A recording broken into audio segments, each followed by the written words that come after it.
So Mel, lovely, fabulous to see you here in America. Not here in America, I'm here in Chester and you're over there in America. So do you want to just tell people a bit about you and what you do? That would be a great place to start. Yeah, great.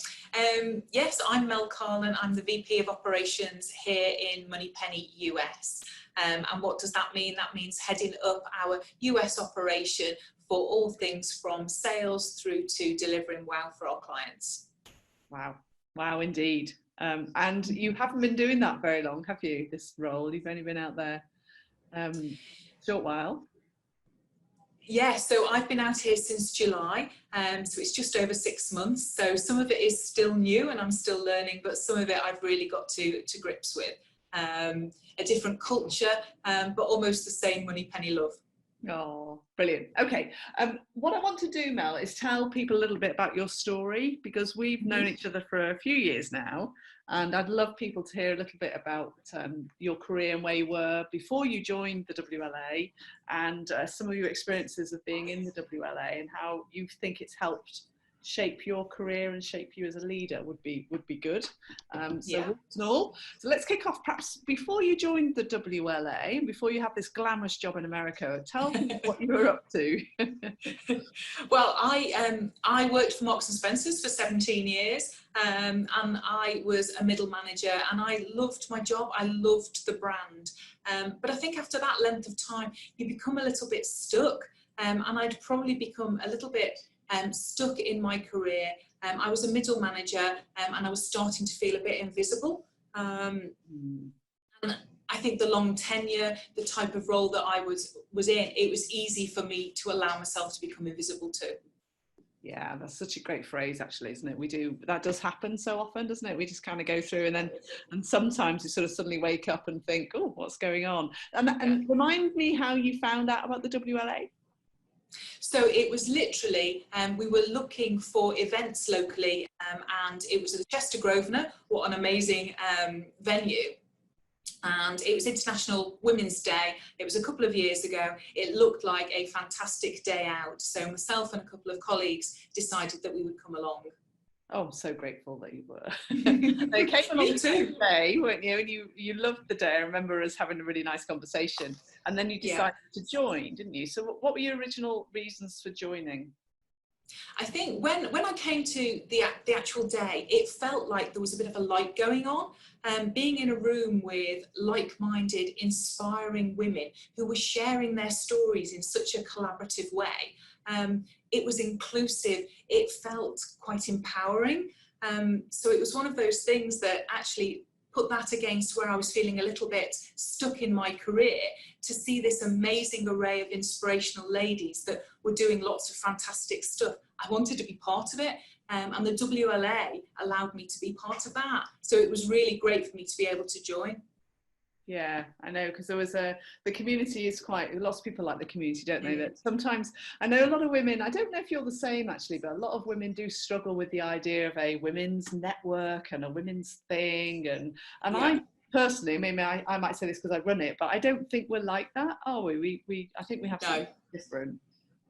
No, not at all. And I would totally agree. I've gone through a career in quite a male-dominated areas. I've worked in IT, I've worked in commercial roles, and there's a lot of boys. So the idea of having women's only always felt a little bit wrong. However, it almost doesn't become a gender element with the community. It becomes like-minded leaders, really, talking about their story, talking about some of the challenges that we can't not acknowledge, that as a woman we have different challenges as we go through our leadership roles. But it wasn't about gender, it was about inspiring stories and collaborating in the right way with people. Yeah, I agree with that, I agree. So what have been some of the experiences you've had since you've been a member? You've been a member for a while now, and maybe some of the particular standouts for you. What's that been like? So there's a couple of standouts for me. I think the community that you've built is amazing. And everybody is really, really happy to help. And that comes to life with some of the workshops and the events that are run. When I come to an event, I always come away totally refreshed and inspired, because it's those conversations, as well as the subject matter and the technical things that we start to learn. It's the community and the conversations around how can we make that happen. That's been really useful for me, because they're tools to then take away into real life. Yeah.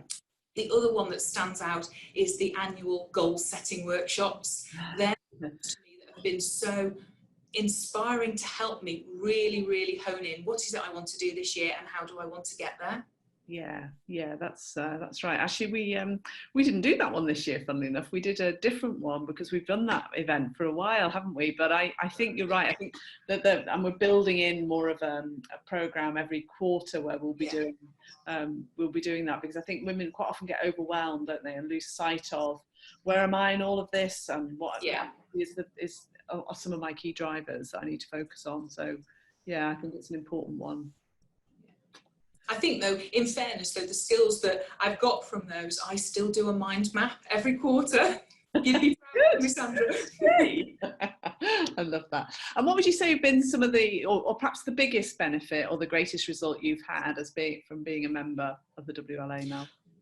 Oh, if I'm honest, I think the biggest benefit for me has been helping me move away from managing to leading, and having the courage to actually make that step, and become more of a leader and hone my leadership skills, as opposed to just managing and being on task. It's helped me have more of a leadership purpose. And if you don't mind me saying, I remember you phoning me probably about a year ago and saying, you're not going to believe it. And tell a little story about how you got to be in America, because I think it's fabulous. So actually, from a Moneypenny point of view, we were going through some changes. We've got a large UK presence and we've got a smaller US presence, which was going through some leadership changes. And lots of people from the UK were supporting, and there was a rota in place. And there was a real desire to have more of a permanent leader in place in the US, someone who was really Moneypenny and who could really take us through the next few years. And if I'm honest, I put my hand up and said, I'd love to do it. Would I have done that several years ago? Gosh, no. But I think the journey that I've been on, and I will say the WLA has been so instrumental in that, gave me the courage to put my hand up and say, I'd love to do it. I'll never forget you saying that. You know, I just realised my hand had gone up and I'm thinking, oh my God. Isn't it? To move out with your family, you've never worked overseas before, have you? And this is kind of lock, stock and barrel, the whole thing, and running the operation. It's just a massive achievement. Do you know what? When I think about it now, yes. But it's one of those things, and I think, again, some of the things that have been I've absorbed from the workshops is that if you start to overthink or overanalyze, then you've lost the moment. Sometimes you've just got to jump in. Yeah, I love that. Absolutely. I have to say that to myself still. You're overthinking, Sandra. Just get on with it. And how would you describe the WLA to a colleague or a friend who may or may not be considering joining? But what would you say? Oh, well, for me, it's been life-changing, like you just said. But I would describe the WLA almost as your biggest challenger and your best friend, a combination of the two. I love that. They're people that will challenge you to be the best you can be, but they'll also support you if things don't go the way that you want them to. They'll be your biggest celebrating friends, and they'll raise a glass with you, but they'll also support you when things go wrong. That's brilliant, really lovely. And is there anything else you would like to say or add? Do you know what I think? You know, I know the theme is better together. That's right. Yeah. I'm a better leader because of my involvement with the WLA. Oh, Mel, thank you ever so much. That's been brilliant. Appreciate your time. That's fab. And thank you.